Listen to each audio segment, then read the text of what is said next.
शिव महापुराण की कथा में जाओ या टीवी पर कथा सुनो तो अपने आप को गौरव महसूस करना कि मैंने कोई पुण्य अच्छा करा था।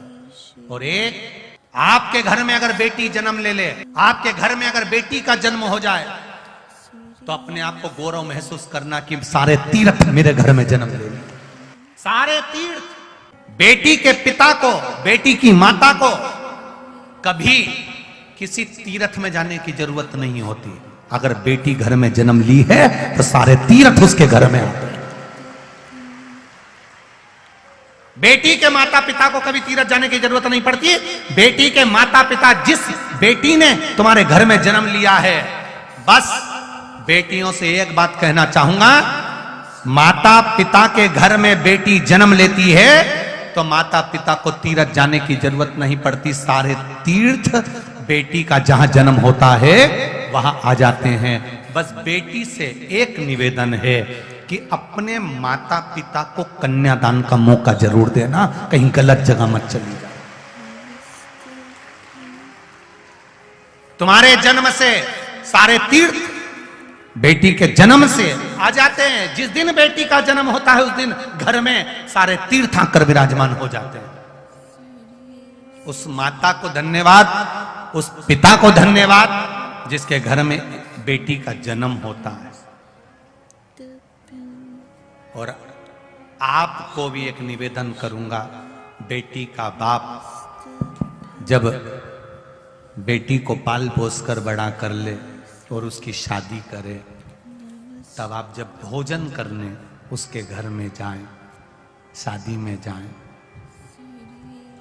अपने आप को याद करना, 10 रुपए का पानी पतासा खाते हो, पानी पूरी खाते हो, खुद के पैसे की खाते हो तो प्लेट का पानी तक पी जाते हो। याद रखना, 10 रुपए की मूंगफली खरीद कर खाते हो तो एक एक मूंगफली का छिलका तक हिलाकर देख लेते हो, क्योंकि 10 रुपए खर्च हुए हैं। जिस बाप की बेटी की शादी हो और उसके यहाँ खाना खाने जाओ तो प्लेट में खाना छोड़ने से पहले सोचना कि उस बाप ने कैसे कमाया हो। अपने 10 रुपए खर्च हुए,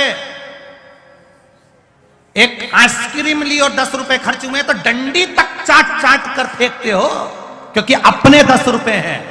और भरी की भरी भोजन की थाली तुम जब शादी में फेंकते हो तो उस बाप को याद करना कि उसने कैसे कमाया होगा, उसने किस तरह से कमाया। शौक पिता को बचपन में गोदी में बेटी है और पांव की पायल लाकर बंदी, पांव की पायल बाबुल हमको दीजिए। इतनी हैसियत नहीं बाप की,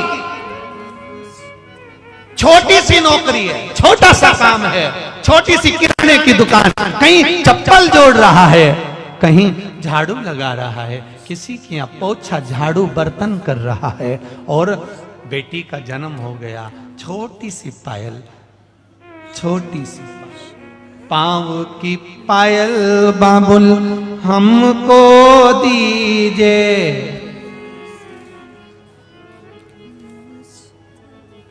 सिर पर चुंदरी रतन जड़ायो रे महारा बाबुल, अरे बेटी धरी ना जाए। जब बेटी बड़ी होती है, पापा को देखती है, विदा के समय पर उस बेटी को याद आता है, मुझे कोचिंग छोड़ने जाता, ट्यूशन छोड़ने जाता, स्कूल छोड़ने जाता, खड़ा रहता, फोन लगाती, दौड़कर दुकान छोड़कर आ जाता, बेटी को लेकर जाता। कई बार साथ में बिठाकर रोटी भी खिलाता।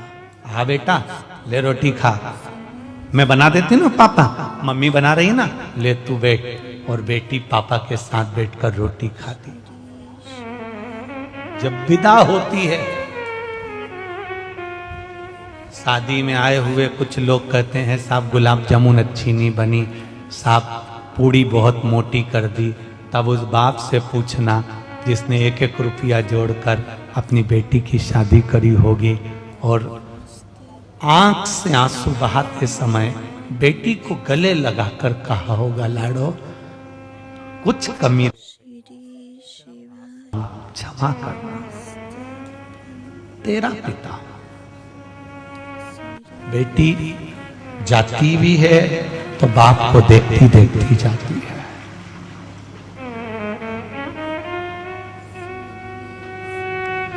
गाड़ी और बंगला नहीं चाहिए बाबुल। बाबा, ऐसा गाड़ी बंगला किस काम का है मेरे पापा? एक बार ये फ्रिज कूलर किसी काम का नहीं है बाबा। मैं जा रही हूं, मुझे गले तो लगा ले। मैं अभी आया, काम करके अभी आया, शादी में काम में लगा। फिर बेटी ने रोका, पापा मैं कल चली जाऊं। मैं अभी आया, बाप रोता है दूसरी जगह जाकर, और बेटी के सामने रोता भी नहीं। पापा मैं कल चली जाऊं, एक बार मेरे पास बैठो तो मैं आता हूं।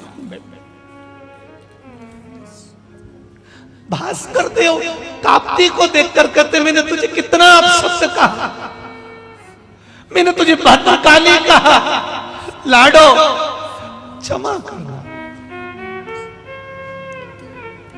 तेरा बाबुल बेटी कहे, गाड़ी और बंगला नहीं चाहिए बाबुल, गले से एक बार लगा ले रे मारा बाबुल, बेटी धरी ना जा के सो अमीर साहूकार मारा बाबुल, बेटी धरी ना जा।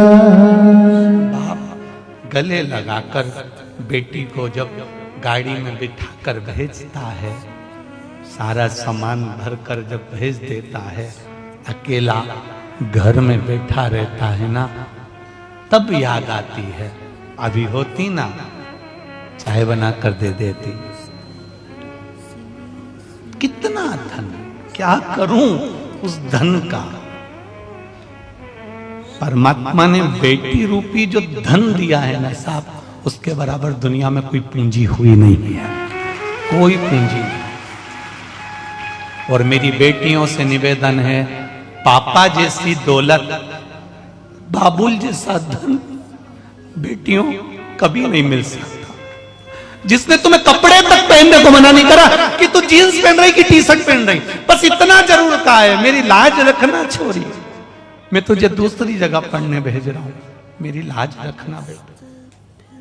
उसने कभी मना नहीं करा। लोग उसको कहते थे माहौल गंदा है मत भेजो, वो कहता था मेरी बेटी है, मुझे नाज है, वह मेरे को कभी उंगली नहीं उठाने देगी, ये मुझे विश्वास,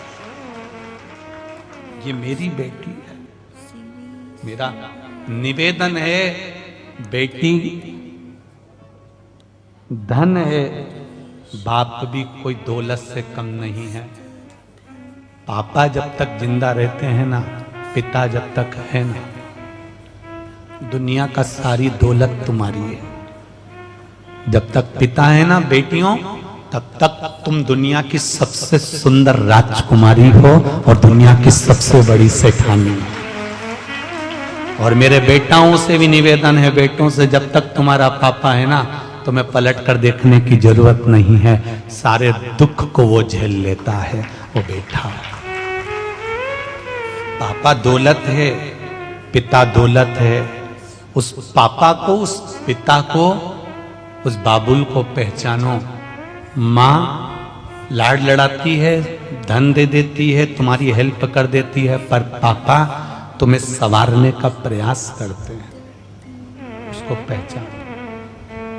पापा तुम्हारे दोस्त हैं, पापा तुम्हारी दौलत है, पापा तुम्हारे सखा हैं, पापा तुम्हारे मित्र हैं, और पापा तुम्हारे जीवन की सबसे बड़ी पूंजी है। जिसने पहचान लिया वो उसका है। जिस दिन पिता चला जाए, उस दिन समझ लेना दुनिया की सारी दौलत तुमसे छुड़ा ली गई है। भले बंगला और कोठी तुम्हारा होगा, धन तुम्हारा होगा, गाड़ी तुम्हारी होगी, लोग बाद में मरने के बाद पगड़ी भी बांध देंगे, सब कुछ दे देंगे, सब तुम्हारा हो जाएगा। पर पिता चला जाए तो समझ लेना दुनिया की सारी दौलत चली गई, सारी दौलत। कुंवारी हो जब तक पिता से, रोज कुंवारी हो तो जब स्कूल से, कॉलेज से, ड्यूटी से आओ, एक बार पापा के पास भले शाम को बैठो, सुबह बैठो, पर पापा के पास बैठा जरूर करो, अपने दिल की बात उससे करा करो। मेरा बेटों से भी निवेदन है, जब तक विवाह नहीं होता तब तक प्रयास करना अपने पापा के पास थोड़ी देर बैठना जरूर, बैठो। शादी हो जाए, बहुओं को भी कहो पिता है मेरे, मेरी दौलत है मेरा पापा, मेरी दौलत मेरा बाबू है।